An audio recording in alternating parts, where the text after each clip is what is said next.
Welcome to Life After 40 Conversations with Philip Blackett. This is a space for honest, thoughtful conversations about midlife without the hype, without diagnosis, and without peer pressure. If you're somewhere between 35 and 55 years old and quietly navigating questions about your energy, your identity, your work, your faith, your relationships, or your health, you're not alone. Midlife can often look stable on the outside and feel unsettled underneath. Life after 40 conversations exist to do one thing well: to give adults in midlife the language, the clarity, and the calm perspective for a season that can often feel confusing, lonely, or silently overwhelming. This show exists to help you feel seen, steady, and less alone as you navigate the second half of life. Now, bear in mind, this is not a self help program. It's not a medical show either. It's not even a motivational pep rally. What this is a meaning making space. Each episode is a grounded conversation with myself alongside leaders, caregivers, entrepreneurs, pastors, parents, professionals, and thoughtful human beings who are living through midlife in real time, just like you and me. We reflect on lived experiences without issuing prescriptions with peer pressure, because I believe in this deeply. Midlife is worth living and worth living well. And living it well doesn't start with pressure, it starts with perspective. So if you've ever thought to yourself, why does this season feel different for me? Or why am I rethinking things that used to feel settled before? You're exactly where you're supposed to be. And I'm grateful that you're here. So let's begin today's conversation. Today's guest is David Nassief. He's the author of The One Page Wealth Compass. After hitting number one as an Amazon hot new release in its first week, the book's momentum only grew, topping the Amazon charts in its second month across the retirement, investing, and budgeting categories. David is here to share his story of being fired at 63 years old and how he used a simple one-page strategy to become a millionaire by 69 years old. In his book, shares that the exact compass along with the hope and practical steps he wished he had known decades earlier. He's here to show us that it's never too late to navigate safely to financial freedom, even during midlife. David, welcome to Life After 40 Conversations. Thank you, Philip. I'm so excited to be here with you today. Absolutely, likewise. So, just to get started, I'll share a little bit with our audience who you are, David, and we'll love to get your thoughts in your own words here. Before the titles, before the resume, even before the introduction, who is David in this season of life? Well, in this season of life, I'm a lot freer than I was not that long ago. Just to give your listeners a little bit of background, basically, when I was 63, I had just got fired after 18 years with the same company. I tell you, I would not wish that day on anybody. I did the math and it was brutal. If I drained all of my savings and all of my retirement, I would have been broke by the age of 65. And at this Wow. point, I'm thinking, who's going to hire me at my age? But here's the worst part, Philip. It was driving home. I thought to myself, how am I going to tell my wife Mary? We'd been married for 30 years at that point, and she did just not deserve the mess I just threw our whole life into. So, anyways, after after a couple months of dead ends job searching, I decided to take a huge risk, and I went to work as an independent sales agent on straight commission. no salary, no safety net, no benefits. Now, the first months were absolutely brutal. I tell you, I was cold calls, constant rejection, rookie mistakes. But here's the thing, Philip. Looking back, I can kind of reflect and see it now. All that rejection I was receiving, that was the resistance I believe I needed to build the mental muscles I needed to get through that period. Because just 10 months later, after 10 months of grinding, I achieved what was pretty incredible, I thought, anyways. I was suddenly making more money than my good paying six-figure corporate salary. And for a brief moment, I felt like, wow, we made it. But then I realized we hadn't made anything. Well, I was always made good money. I was making good money again, but I didn't know how to invest. I didn't know how to build wealth. I says, I can't do this. This is my last chance. I mean, the runway is now super short. You almost want to call it a helicopter pad rather than a runway. I didn't have time to make any more mistakes that I did for 40 years. So I decided to take a dig really deep, read 21 books on personal finance, listened to consistently 16 financial podcasts on it, read blogs, newsletters, just took it all in. And finally, I distilled it all down into one piece of paper because I says, I got to run my company. So I don't have time to just study Wall Street and all this kind of thing. I need to make it simple. So I create a set it and forget it approach. Once I did that, and once I created that compass, 6 years later, at 69, I achieved what I thought was impossible. From terrified of being broke to a seven-figure portfolio and real financial freedom. Philip, I now know it is never too late to rewrite your story. Because if I can pull that off starting as late as 63, I know anybody can with the right direction. That's powerful.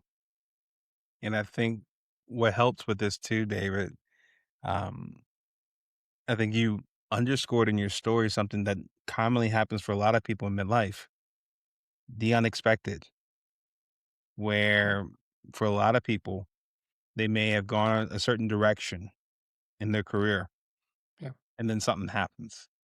yeah, They weren't expecting it and they have to figure out how to retool or to pivot very quickly.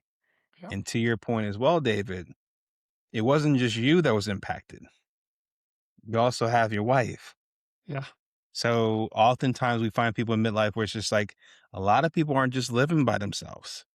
They yeah, have a wife or husband and kids and maybe even aging parents to care for. So something like a loss of a job can be significant because now you're thinking about how we're going to live now. yeah, What do I do? And even in that sense too, David, I liked how you went from there. It was just like, even when it just happened, you had a choice. You could have just said, hey, this is messed up. They did me wrong. I'm owed something, or I at least am owed the right to pity myself to sleep and to lay it on somebody else's footstep to make it better. yeah, And you read over 20 books. You listened to podcasts. You took it upon yourself to educate yourself, self-directed essentially, a whole new path of making a living for yourself. And then like you said, it wasn't a quick fix. no, It was something that 5, 6 years later, you reach a goal that you thought wasn't even possible when you got the news in the front end that you no longer needed. yeah, And so there's so much here that is really helpful because even to that same degree, some people could say like he David did it when he was like 63 yeah, and he achieved the goal at 69 and the typical retirement age, quote unquote, they say is 65. yeah, But we all know there's plenty of people that work past that sure, because they don't have enough to retire. And you clearly got to a place where you're at the very least in a much better position to retire if you want to by the age of 69. And so there's so much in here for us to kind of peel back and learn from in this sense. And I really kind of feel like that's kind of the theme here of what we're talking mhm, about. Just basically, how do you come about a obstacle like this, a pretty significant one, and still help yourself get to that destination where you're trying to go, right? Can I share with you, Philip, a very brief story of what inspired my turnaround and what really got me in the right direction after Sure. that whole thing happened? Um, Scientists at the Max Planck Institute did a study experiment. What they did is they placed people in the center of a dense German forest and they told them to walk in a straight line to the edge. Now, these were confident and capable people, but when the clouds covered the sun, the GPS tracking showed they were starting to gradually walk in circular motions. Some of them were actually ending up back where they began. And yet, each and every one of them was absolutely convinced they were walking in a perfectly straight line. Philip, that is me for 40 years. I was working hard, making good money, doing what I thought was the right decisions, and ultimately ending up just going back in financial circles, getting nowhere. I tell you, when that happened to me, and then when I read that study, I said to myself, "That's what I need. I need a compass, but not the traditional compass, the magnetic thing or whatever. I need it on one piece of paper. I need a clear direction like a compass will give me." And that's when I started developing it. And I'll tell you right now, before it was even finished, when I just started developing the compass, it saved me $250,000 that I desperately did not have to lose. And I'll just share with you because I think shows you the practical application of the whole thing. I was now 64. A year Okay. later, I was almost a year later, desperate now to catch up on retirement. Now, I was making good money, so that was some of it a relief. But I knew that wasn't enough. I says I have to put it some away and invest in the right way, or we're going to be in the same boat at 69 as we are in 63. And so I met with a fiduciary advisor who I was referred to, and she recommended something she said was amazing. It was called a LIRP. It's a life insurance retirement plan, long-term care, tax-free income, life insurance, whole package. But when she mentioned some members of Congress were investing in it, I thought, well, I was impressed. I thought, okay, it must be something good if they're, doing it. And then she said something to me that was interesting. She said, "David, if you invest in this with me, I will waive my quarterly fees." Now, something in my compass that wasn't finished yet, the compass, but it did have something, a tool called Follow the Money, which tells me to understand how people are getting paid that are giving you advice, financial or any kind of advice, actually, but particularly financial. And so I says, wait a minute, if she's going to waive her fees if I invest in this, how much commission is she making off this thing? So I went home and did some research, and I found out these products pay salespeople and advisors very generous commissions. They have sky high fees for the clients and very poor returns. Philip, this was the exact opposite of what I told her I needed. I had a very short runway. I need to have steady, stable growth, and this was in a completely wrong direction. What that exposed to me was she was about to make a fortune while I'd be back to walking in financial circus. So I said to myself, no, no, no, this is not going to happen. And this is when I was digging in deeper into what to do. And what I started doing is I started getting in the right kind of investments. And I also avoided getting ripped off because I put those tools in the compass itself. And that really accelerated my path to financial freedom. It protected my money so I could use it to build my wealth and not somebody else's wealth. Here's what I've found, Philip, after doing this compass is if you don't have your own plan, you're part of somebody else's. Mhm. For 40 years, I was part of somebody else's plan. And where did that get me? On the brink of a cliff of financial disaster. That's where it got me. And so that's why I said to myself, we've got to have clear direction. We've got to understand where we're going. And that's why I developed the compass. And that's why I kept it simple on one piece of paper. And it changed my world. It really changed, at least especially my financial world. That's good. No, and I think that I appreciate the foresight you had to recognize when the alarm lights were heading hidden off in your head.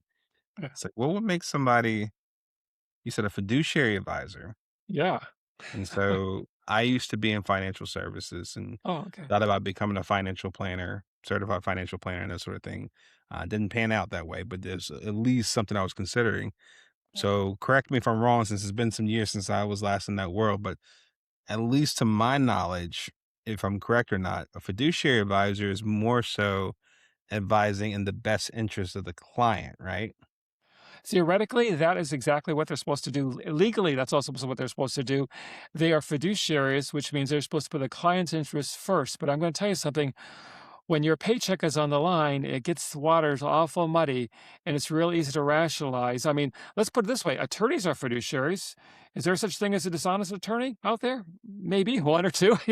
So I mean, sometimes I think when you hear fiduciaries, it's almost dangerous because you get this false sense of security. I'm not saying fiduciaries are bad. Please don't accept it. And I'm not saying advisors are bad either. But there's rotten apples in every bunch, and I just don't be fooled by titles or initials after their name. And that's another thing I discovered is that stuff is meaningless when it comes to your building your wealth because they're really out to build their wealth. I don't care what they say or what the legal things. That's what they're doing this for, to build their wealth, and that's kind of the objective, I think, for most of them. And again, not they're not all bad. A lot of them are very good, but some of them you got to really watch out for. Well, and I think to the same point, David, you know, everyone has to live off something, right? Everyone Yeah, has to take care of their expenses. So everyone has some sort of interest, whether it's in themselves, and hopefully they can take care of themselves while taking care of others. So they don't feel like they're taking advantage of somebody. yeah, And like you said, sometimes they're bad apples yep, and you got to be careful in that sort. So I think, one of the things I'm grabbing from what you're sharing here, David, is the importance of trust in the right people. yep, Because I would also think to myself, there's a lot of people in midlife that are trying to do the right thing. They're working, taking care of their families and that sort. They got so much on their plate. And with that being said, they can't manage everything in their life. They right, can't be on top of everything in their life. And that also includes finances, in particular about investments if you're looking to retire. yep, Because if you think about midlife, I look at it as like between 35 and 55 years old. If we're still subscribing to the goal of retirement by 65, you got between 10 years and 30 years, depending on where you are in that 35 to 55-year range.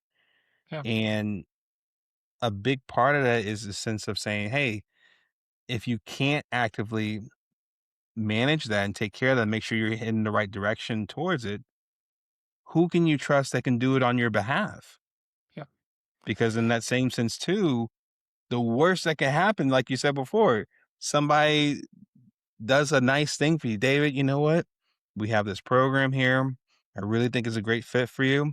And just to help you further on this, I don't want cost to be a factor. So I will actually waive my quarterly fee if yeah, you will take part in this program because I want you to do well with this. yeah. It's one of those notions where it's just like, it sounds great, and it's really hard for me to say this even, but there's a lot of people that are taken advantage of. And There I is. think it's especially when you have a lot of things going on, people can really be susceptible, and oftentimes they get caught holding the stick when everything else is passed, but they have nothing to show for it. That's right.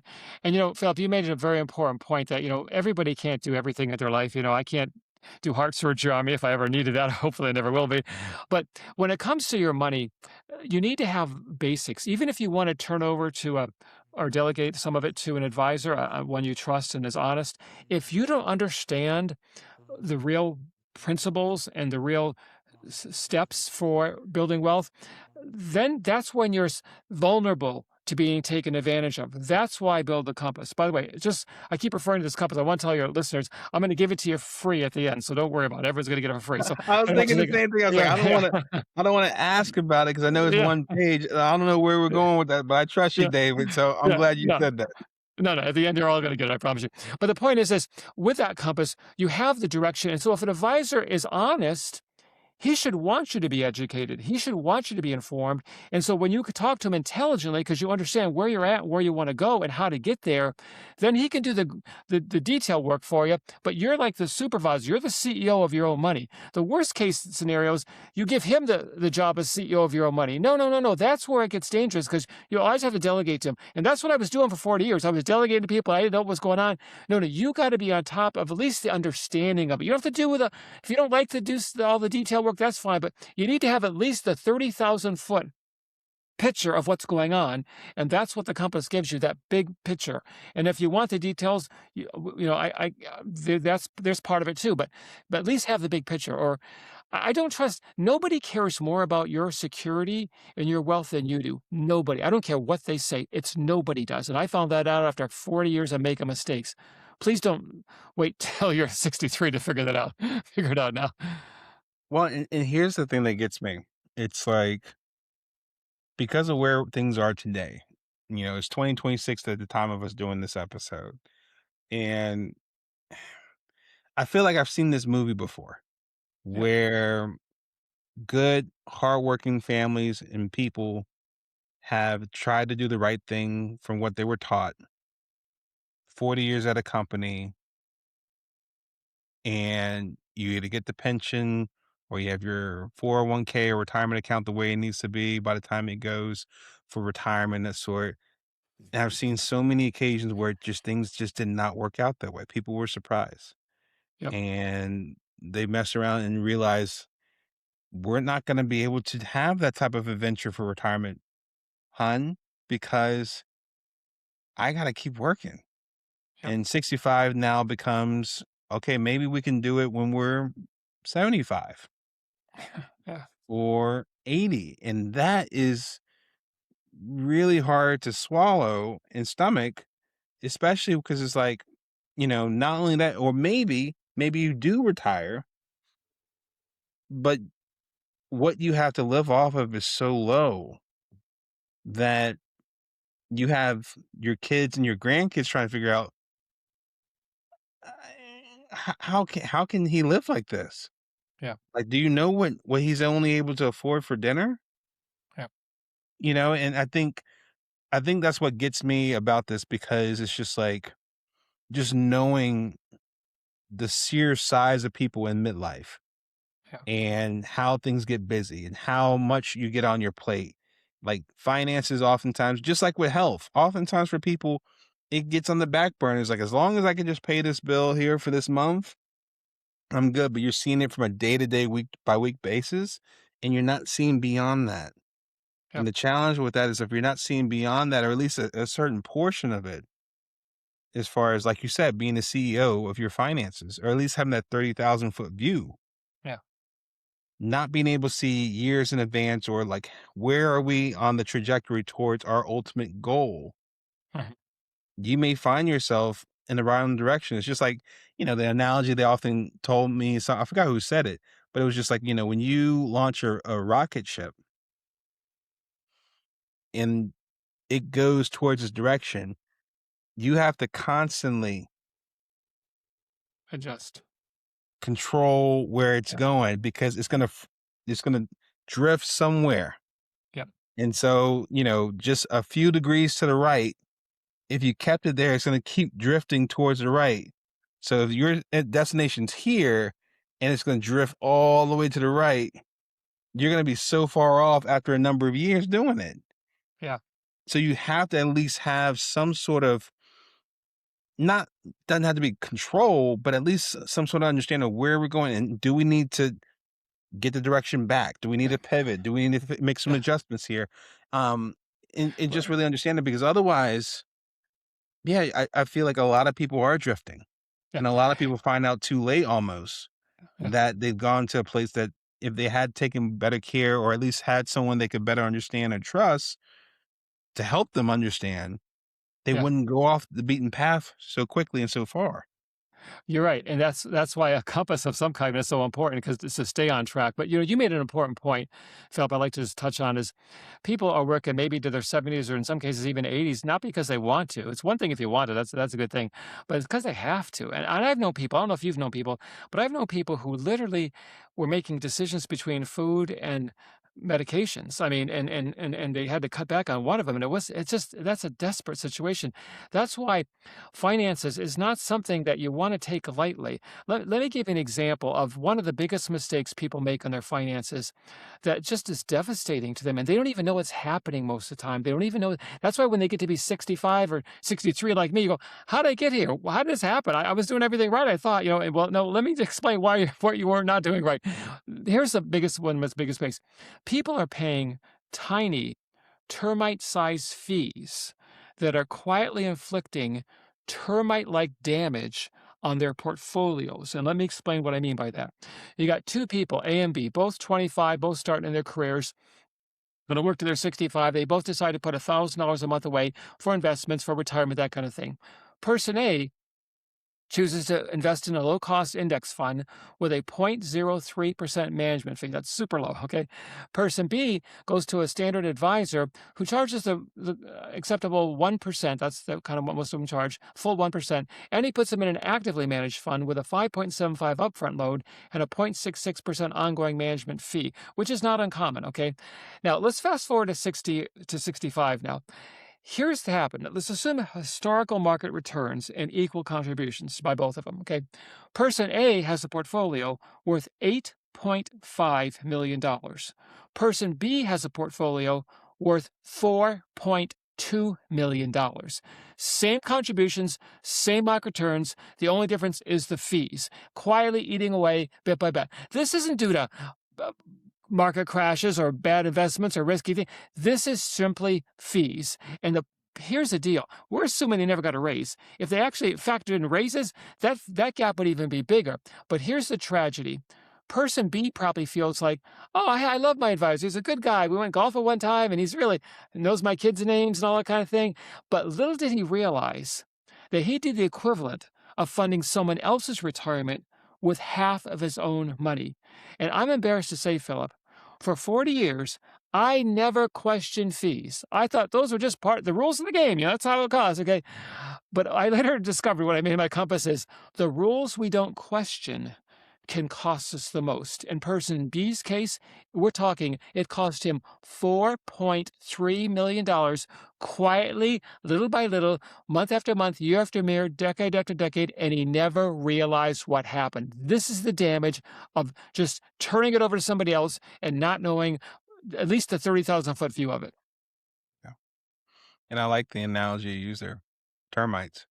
Yeah, It's something where you feel like it's so small, it's almost negligible. Don't even notice. Why am I yeah. even paying attention to it? Doesn't And 1% seem so little? It just seems like no, it's a nothing. It wasn't 1%. It's not even anything. It's something when you and compound it over. and it's over. And I think you said it right there, compound. Like Yeah, over time, those little termites yeah, can bring houses down to its foundation. yeah, And the same parallel could happen financially, yeah, right? And I yeah, think what goes on in my head too is like somebody could listen to what you just shared, David, and say, you know, hold on a second. I know that's bad, but you know what? I'd be perfectly fine with 4.2 million right now, yeah, versus nothing. And I think one thing that comes off, which, feel free to elaborate on, retirement is a lot different in 2026 compared to where things were in 1996. yeah, As far as like, hey, a dollar only goes so far now versus 30 years ago. And so what you're thinking may be enough might not actually be enough. So to your point, every dollar counts yeah, because when you start thinking about planning, where you're going to stay, what are you going to eat, yeah, how are you going to get from place to place, how are you going to care for yourself health wise, yeah, you start adding this stuff up. Inflation is a real thing. It's going to yeah, keep going up in costs. That yeah, if people aren't thinking about these things more actively now, especially in the midlife between 35 to 55, like I said, we would set ourselves up for a rude awakening later. yeah. Like this is the perfect time to think about it if you Oh, hadn't it is. already. Yeah. And can I add, I wish I would have figured this out when I was in my 30s or 40s or even 50s, because I would have had a decade or several decades more compounding to go to work for me. And you mentioned, well, some people say, well, I'm happy with 4.2 million. That assumption was these were highly disciplined people that started putting $1,000 a month away from age 25 to 65. Most people don't do that. Matter of fact, I didn't do that. Most people don't do it. So you can be talking about cutting whatever little you have at retirement in half. So just pretend you don't have enough. Pretend you have under $1 million, and it's hardly enough for you to under $500,000. But now picture that same amount in half, because that's what happens when you're not understanding this. And let me dispel another rumor that a lot of people have, because some of your listeners may think, well, David, that's great for you or whatever, or Philip, but I don't make that much money. I'm not really a big income guy. And so why even bother? Oh my gosh, that is so wrong. Let me give you an example, a real specific example with real numbers here. Okay. The NBA, National Basketball Association players, they make on average $10 million a year. I didn't say $10 million in their career. I said $10 million in a single year. And yet, after 5 years of retirement, 60% of them are broke, according to the Netflix documentary Broke. And the NFL is even worse. After only 2 years of retirement, 78% of them are either bankrupt or in serious financial strait. That's according to Sports Illustrated. Now, compare that to Dale Schroeder, a basketball loving carpenter who earned a modest, below average income his entire life, but he chose to live below his means and invest the difference wisely. He ended up with a $3 million portfolio, which is more than most NBA and NFL players ended up with. And they were making the 10 million and he was making below average. So what I'm just saying is, don't buy the lie that you're not making enough. When I developed my compass, it showed me that making money and building wealth are completely separate skill sets.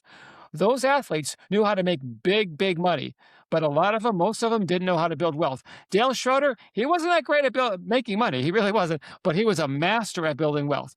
Okay, so please, understanding this works at every income level, not just the high or just the middle or just the whatever. It doesn't matter where you're at.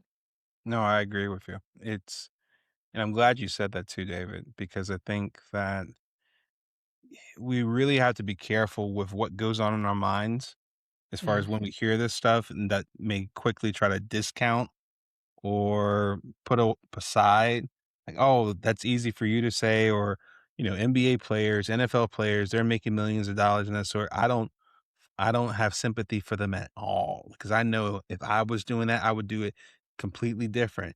And one Yeah, of the things I will always caution that one is it's very easy to say that from the sideline yeah, because really is. often the thought is like if I have more, I would do better.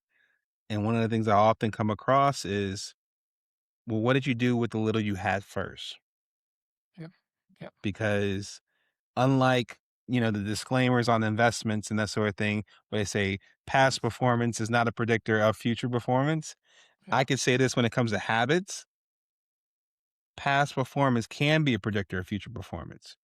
How you spend or how you manage or steward what you have at your job now can help determine what you do if you get a promotion. Mhm. And if you get a promotion, whether big or small, it may be $10 million big. If you don't have a sense as far as, like you said, what is your plan? What is your compass? What is going to direct you the right path to what you're trying to go? Then once again, you may have a rude awakening on Yeah. this sort of thing. And I love what you said, Philip, about the stewardship that we have, because it is true, and it doesn't matter how much we have. It reminds me of the story in the Bible. They talk about the talents, and the two servants were given. They're all given talents, I should say, and the two servants were wise and invested and did well, and they doubled their deal. Where the one servant buried it and didn't, and he was like the slothful and wasted servant. I'm not criticizing that servant, or I'm not criticizing the NBA and NFL players, because that was me for 40 years. That was me for 40 years. So I have no room to complain. Until I got my compass, I was really lost. But a lot of people say, well, double in your money, David. Is that real? Is that really real? Let me give you a real life example of me, what happened to me. Okay. In 6 years, from 63 to 69, I doubled my portfolio 3 times in a 6 year period. Now, I wanted you to know I wasn't day trading or chasing crypto or trying to time the market. I was actually doing the opposite of that. I was doing something so boring it would put you to sleep. I discovered an investment path. And the crazy part of it is when the market was down, I was thrilled. When other people were panicking and selling, I was buying more shares at discount prices. My only regret was the market wasn't down more during that 6 year period, because that would have been better for me. But the math is what really surprised me. And I think your listeners, I think if they understood this, they'd see what's the power. There's a thing called the rule of 72. And what it tells you is if you're getting, say, a 10% return on your money will double every 7.2 years, or roughly every 86 months. Once I developed my compass and started following it, my first double occurred in 30 months. My second one, 13 months. My third one, 29 months, for an average of 24 months, way less than half the 86-month standard return time. But the secret wasn't in the returns. I'll tell you, the secret was doing three things. First of all, I was saving a good portion of my income every month. I was aggressively saving a good chunk of it. Okay. Two, I was putting in the right kind of investments, which for me, in my research, it was low cost index funds. And let me just explain for your listeners not aware. I only have two funds. My portfolio is so simple. It would be shocking. Two funds. One is I own every stock in the United States, every publicly traded stock. That's one of my funds. It's a total U.S. market fund. The Hmm. other fund is a total outside the U.S. market fund. I own every publicly traded stock outside the U.S. market. So, Philip, I literally own every publicly traded stock on the planet. For me to go broke, the entire economic system of the world would have to collapse. Okay, that's the way I'm going to go broke, because there's got to be companies out there that are still going to do it good. When you have that kind of diversity, you're not taking this is really reducing your risk. This is now we're doing it intelligently and safely. But the third thing I was doing is I was absolutely using market volatility to work for me instead of against me. Too many people get caught up in the trap, and I was for years, of buying high and selling low, okay, which is the opposite of what you wanted. I got out of that cycle. And what was able to do, Philip, is build my wealth twice as fast, and this part is important, with half the risk compared to how so many people are doing it. And when I did that, that wealth building engine really, it was like a flywheel. You know how flywheels are really hard to start with, but once they get going, man, they just start going, and it's like they pick up the speed, but in a safe way, in the approach I took. I like it, David. I, what goes on in my mind, David, is there's some wisdom in what you're saying because once again, I spoke this, when we first talked before coming on here. It's like, listen, I only have so many questions. Why? Because I'm getting old, and what is key for me now? Simple, simplicity. What Yeah, you're sharing, two funds, basically an all US market and an all non-US market fund, yeah, yeah, index fund, right? yeah, Low, low, low, as low, almost as low as you possibly can on fees. So more of your money's working for you. That's about as simple as you can get. yeah. It Um, is. and so like the reason why I say that is because especially if people are feeling the crunch between midlife, as far as 35 to 55 years old, you've been beaten over the head about the importance of retirement and the golden number 65. So at least somewhat that that's where we're trying to get to. And you Yeah, may feel the crunch or the pressure to reach that magic retirement number, whatever that dollar amount is by that 65. And I think it just comes back to you did this after what happened to you at 63, getting let go, and then a 6-year period from there. yeah, And this was after the age of 55, yeah, after the age of 60. yeah.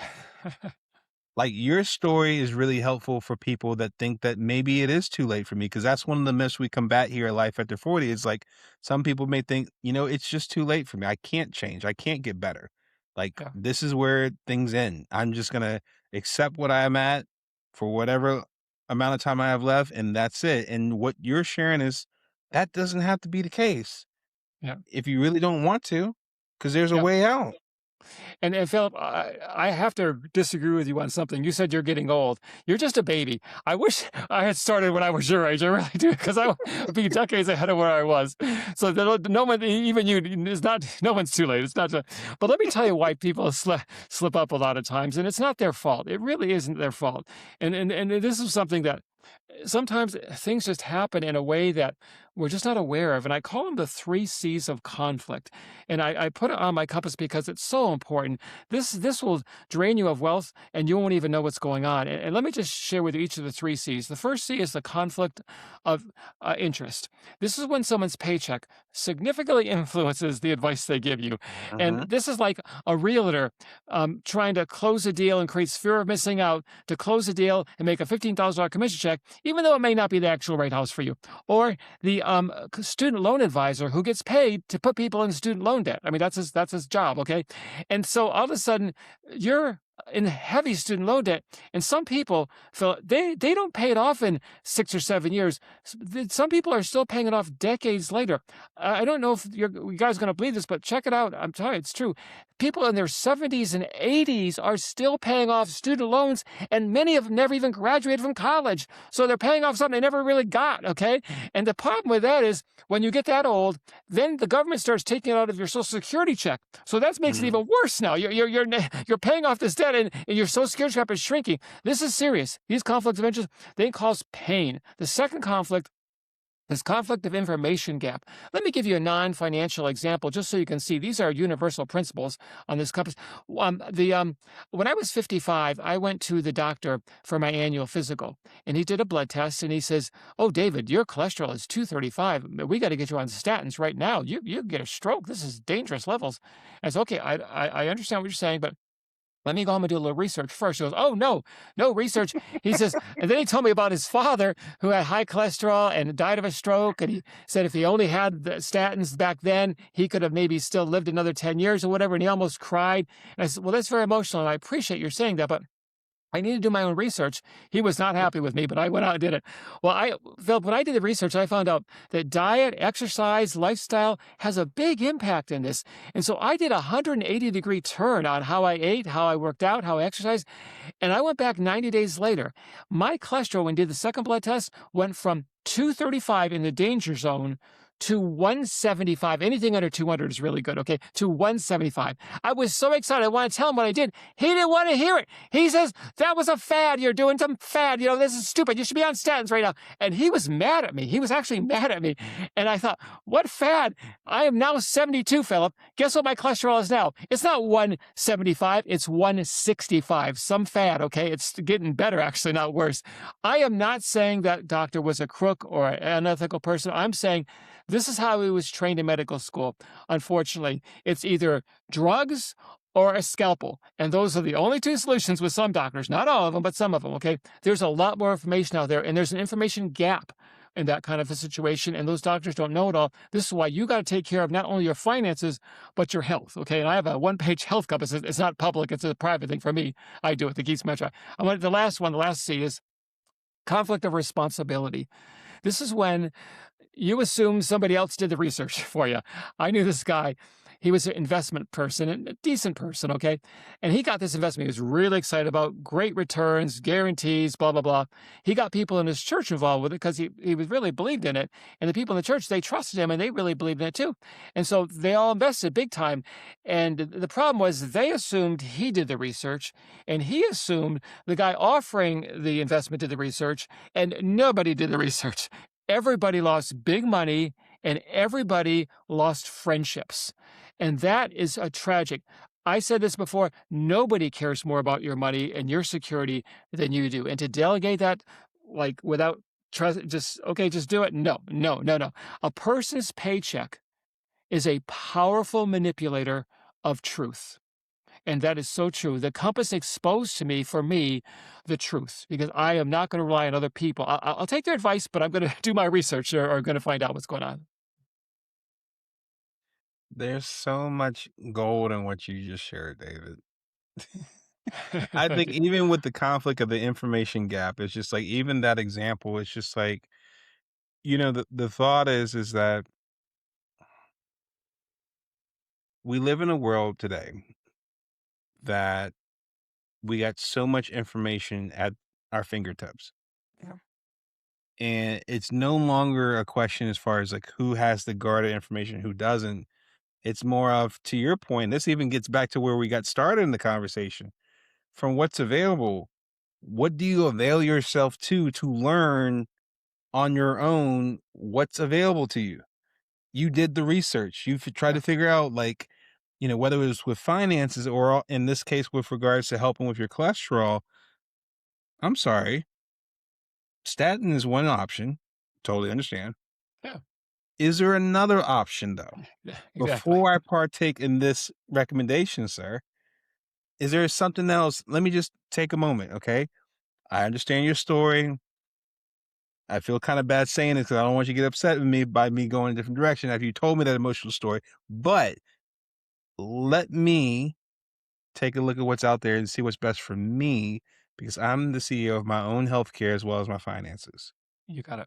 You right? got it. And so for you to learn that as far as what was better for you didn't involve a prescription and then see the results from there and even get better now in today's time is truly significant because I Yeah. think that's where I'm really trying to underscore for people listening and watching. There's so much information out there, it can be absolutely overwhelming. Who do you Yep. trust? Who do you rely on? Who did the actual research? Yep. It's really helpful for people to understand what happened in this case of what did you go through to find out what you found out? What are the results? What's the proof on it? And then you make a decision. Yeah. Because at the end of the day, no one's going to care more about your situation, your life, than you, as you said before. Mhm. So, in some sense, we're taking the excuse off of you to say, you got to care for yourself. You got to care for your family. You got to care for your livelihood. You got to care for your future. So, at the very least, find the right resource for you. Yeah. Do the research and figure out what happens. And here's something I wanted to ask because I know I'm young, relatively speaking, but I do have a propensity to forget if I don't capitalize on something right then and there. Tell me, what was the journey like, 63 to today, when you were going through what happened after getting fired, with regards to in relationship with your wife? In terms of from the time the bad news happened, you started, you made a decision on what you were going to do next. You had a plan, you came up with your compass. Did you share that with your wife? How did your wife respond to it? Did you two work jointly, or was this more like, hey, let me prove it to you first and then you tag along? Like, and Yeah. the reason why I say that, David, and then let me just preface this because for a lot of people that are married, you tend to, be in lockstep. You want to do what's right for both of you. But it also may be something when it comes to money, you may have different opinions. And that may cause conflict or a wedge between you. How do you go about that? So, and especially in the sense of, I found out my job is gone. We're older in age towards retirement. It's a 5 alarm fire alert at this point. What do we do?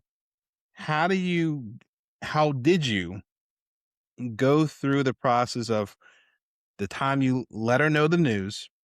What is your plan? And sticking through that plan until you say, hey, remember that plan I told you? Ta da! Yeah. Okay. Well, first of all, when I told my wife, she was I got so lucky when it come to marriage. My wife was so supportive of me. She was, "Honey, I believe in you. You can do this. You'll figure something out. I know you will." But be honest with you, Philip. I know my wife at that point. We were married for 30 years, and when I looked in her eyes, I could see concern. She tried to hide it from me, but I could see concern, and that crushed me. That crushed me because I did not want. She did not deserve this. She was a wonderful wife, a wonderful mother, and just she did not deserve this mess I just, like I said, threw our life into. And so, but she was so supportive. And what really helped with the compass and us getting on the same page is having the same end goal. When you share with each other what's the end goal? Our end goal was not have to decide between medications and food. Our med goal was to have a comfortable, ideally a wonderful retirement, and not to stress. And when she was on board with me, and I was on board with me, then with the compass, then we were just able to do it together. And the sacrifices now we understood why we were making sacrifices. When I was working crazy hours to try to get my company going as a sales organization, she was helping me. She was doing whatever she could. She's a good administrative person, and she did a lot of administrative stuff for me so I could do the selling part of it or whatever. And she was so supportive of that whole thing. And I just am so grateful. So I would just recommend anybody who's listening, if you have a spouse, don't talk about the nitty gritty first of all, like we got to cut back here. We got to, no, no. Talk about the goal. Let's get a unified goal in mind. And then the path to get there is much more workable and it's much more unifying than if you just don't see the big picture and you just are trying to make today happen and it's just not working. I don't know if that makes sense, but that's how I did it. That made perfect sense because I think, you know, relationships are really important. Oftentimes people say, one of the most important decisions you'll ever make in your life is not necessarily which school you attended. It's not necessarily which job you took on. Yeah. It's who you got married to. Yeah. Who's going to be your life partner? Who's going to be there with you as both of you grow and change over time? But you have no one really that's going to be that much more intimately involved and aware of who you are in the thick of things, good, bad, and ugly, than that person that can very well propel you and support you and inspire you to go after it, or they can criticize and doubt and hold you back from it, Yeah. And I think that I knew I would be remiss if we finished this conversation without at least, touching that as far as how that it goes, because relationships are hugely important here, especially Yeah. when you're coming across, a huge obstacle like you went through. Yeah. And we've made so many references to this compass. I'd like to just, if it's okay with you, just take a minute to explain it and to show it to your listeners or Sure. audience, because this way they'll understand better, I think, if you can hear the details. This is what I call my one-page wealth compass. I don't know if you can see it, okay? And basically, it gives you a 3D view of your complete finances. And how it works is, think of it as a 30,000-foot view, okay? And it tells you where you're at. In other words, these are the trail markers, design trail markers, so you can immediately identify where you're at on this process, okay? And then the direct path, the most direct path to your financial freedom. So it's a real clear path here. The second thing that is involved with is the book. This is more like the ground step-by-step street map, okay? And it tells you, okay, take a right here, take a left here. This gives you the details. 30,000-foot view is really good, but then you also want those, okay, give me the details now, David. I want to get out of debt, so how do I do that? Or wherever you're at in your process. I'm just picking that for example. And so that gives it. And the third thing it does, it has navigation links. These are my favorite part of it. Throughout the whole, every point of the compass has a navigation link. And what it is like, say you're on the wealth accumulation stage, okay? Then you just go to chapter 6 if you want more details. Hmm. So you can go directly to the answer to your specific situation and not have to figure out, okay, where is that in the book and where was that, it's all right there. And I look at this as it's what kind of like a 2-minute financial alignment. I look at it every week for 2 minutes. I have on my calendar 2 minutes at 4 o'clock every Friday. I look at it and it just takes 2 minutes. It really is, but it keeps me aligned with my goal and in the right direction. Have you ever read a book and it was a good book and you say, oh, that was a great idea, I'm going to use that, it's going to change my life, and then 2 years later or a year later you come across the idea again, you go, oh yeah, I was going to do that, what happened, oh dang it, I meant to. Well, when you're doing a 2-minute financial alignment every week, you can't do that. You got to stay aligned, because you're going to say, well, my goal is to get out of debt, or my goal is to build a protection fund. I haven't started it yet. The next week, well, I haven't started. So after about the third week, well, I better start this thing, okay? And it just makes sure you stay focused, because it's so easy. We're getting pulled in every direction. There's so much noise out there. And this keeps sanity. This keeps you focused. I believe truly, Philip, that clear direction beats misdirected speed every time. For 40 years, I did not have clear direction. I had misdirected speed. I was spinning my wheels, going nowhere. Okay. But once I got the compass, once I got the clear direction, I accomplished in 6 years what I couldn't accomplish in 40. That's the power of clear direction. That's why I built the compass for me. I never built this to sell it. And in fact, I'm not going to sell it to you. You can get it free at my website. I'll tell you in a second. Go to onepagewealthcompass.com. You can download it for free. I did it for my own sanity and for the safety of my family. And I think it's the ultimate in selfishness not to share this with you. And it's on my website, onepagewealthcompass.com. They get it for free. And if they like it and they want to get the book that it's a companion with it, it's very inexpensive on Amazon. Just click the link or go to Amazon yourself and you get the book to go with it. And now you've got a complete navigation system to get you on the path you want. And I don't care if you're 33, 43, 53, or 63 like I was. It's amazing what it'll do to you in a much shorter time than you may think it's going to take. That's excellent. Thank you for sharing that, David. I really Sure. appreciate it. I'm sure everyone listening and watching definitely appreciate your generosity there to help. So, as we start to land this plane here, as far as our conversation goes, I want to focus on kind of where things are with you today. In particular, what would you say now? You've gone so far in your journey here since 63.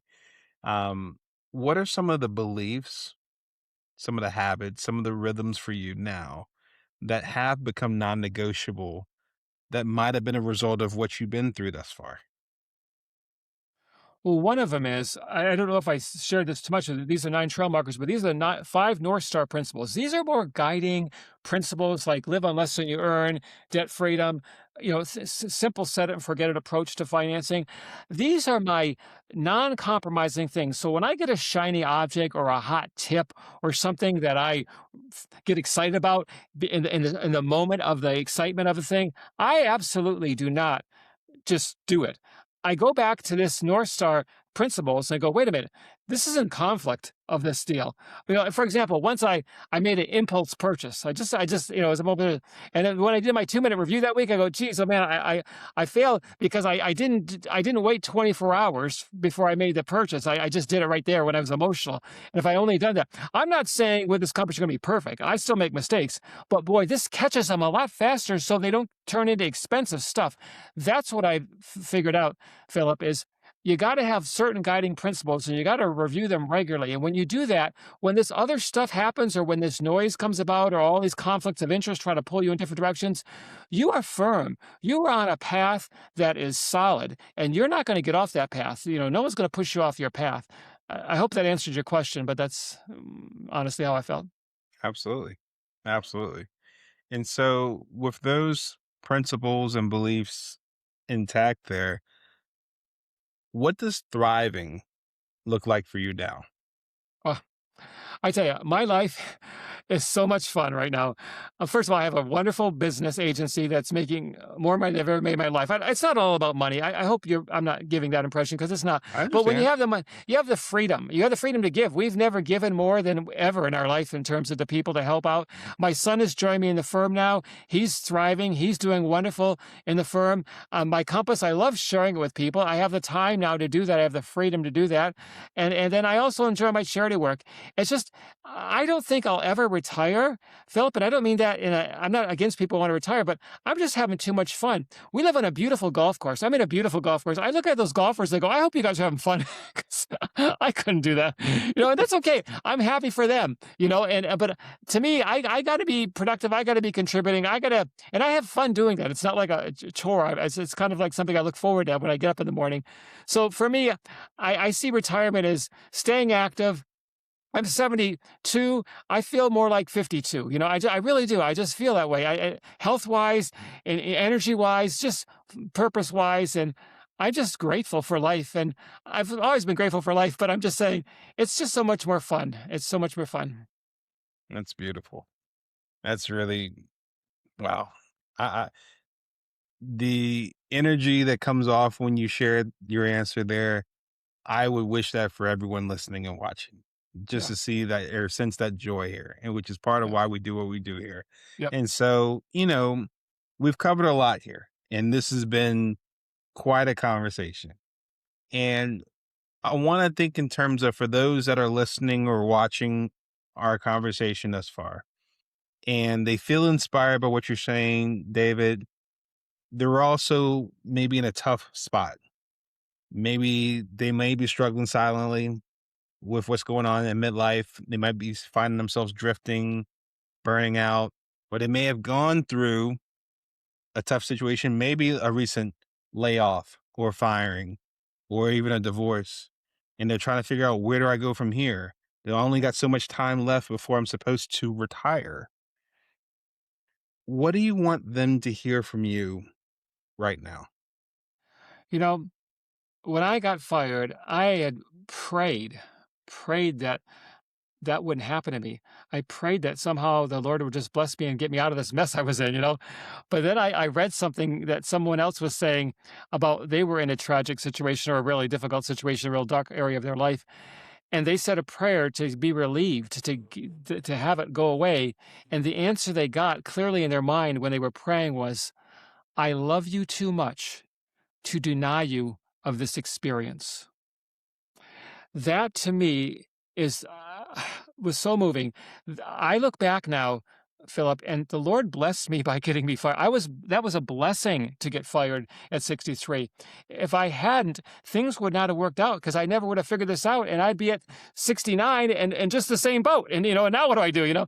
And so that was a gift I got by being fired, and with the right direction, you can get out of that darkness, and it's an experience. I am so grateful for what I learned from that experience, so grateful for the direction I got from that experience. That please, if you're in that boat right now, don't wish you were out of it.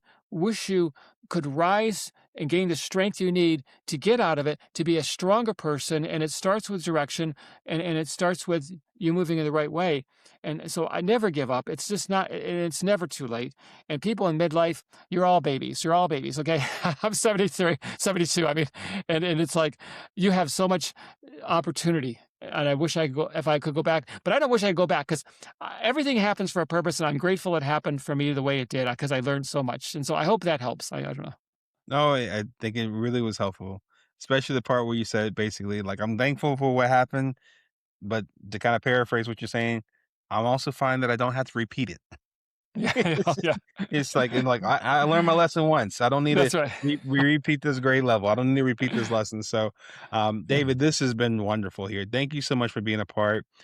For people that are resonating with what you're saying, what you're sharing with us in this conversation, they don't want this to end here.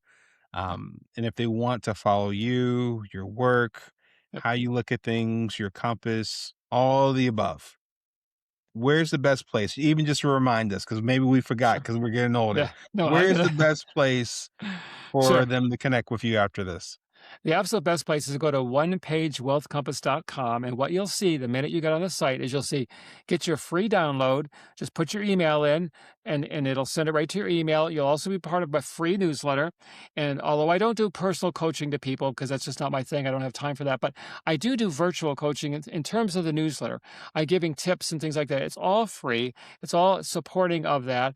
And if you like it and you want to get the book, I think it'd be a blessing to your life. That's why I wrote it, to share it with others. I didn't need it. I already had the information, and the reviews are getting on Amazon are amazing. I'm just so humbled by what the people are saying. They're giving like multi-paragraph reviews on how much it means to them and how much it's finally I simplified. So someone took the time to simplify this and make it so easy to implement. But you can go to Amazon either through my site or just directly to Amazon and get the book. It's very inexpensive, and I just say, that would be the where I would start. And I think you'd find a lot. I wish that was available when I was 63. It would have made things go faster and quicker for me.